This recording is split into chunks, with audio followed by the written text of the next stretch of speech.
සුබ දවසක් ඔයාලා හැමෝටම. අද මම අරන් ආවේ Windows දානකොට ඔයාලට ගොඩක් ප්‍රයෝජනවත් වෙයි කියලා හිතන වීඩියෝ එකක්. අපි මේ විදිහට Windows දානකොට ඔයාලට සමහරට මේ රේක ඇවිල්ලා ඇති. මෙන්න මේ විදිහේ මැසේජ් එකක් එනවා. අපි ඒක ඕකේ කරාට එතනින් එහාට Windows දාන්න බෑ. හරි, දැන් අපි බලමු කොහොමද ඒ error එක අයින් කරන්න කියලා.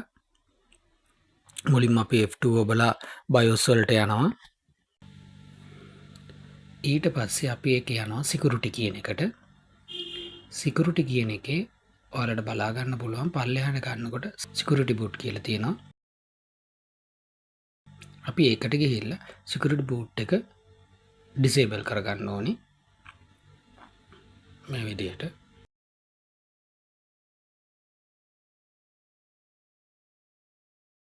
දැන් අපි F10 එක ඔබලා සේව් කරලා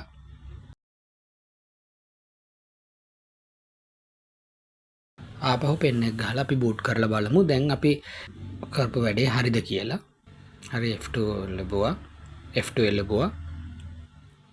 දැන් අපි මෙතන UEFI බූට් කරා අපේ පෙන් එක. හරි. ඔන්න දැන් අපේ වැඩේ සාර්ථකයි. දැන් පෙන් එක බූට් කරනවා. හරි, තවත් මේ වගේ වීඩියෝ එකකින් අපි ආය හම්බ වෙමු. සුබ දවසක් ඔයාලට.